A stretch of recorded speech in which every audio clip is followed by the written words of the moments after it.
এবার আমার সাথে বলেন ইস্তেগফারে গুনাহ ঝরে, গুনাহ ঝরলে মেধা বাড়ে।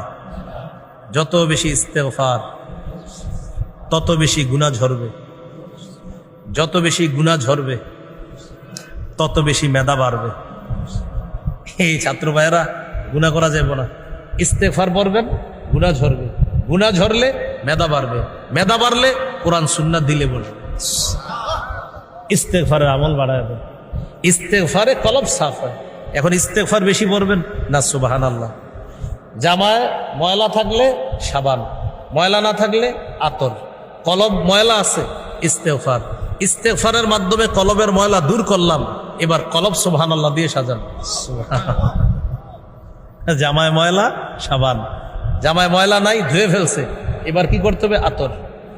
কলবে ময়লা আছে, এটাকে দূর করতে হবে ইস্তেগফার দিয়ে।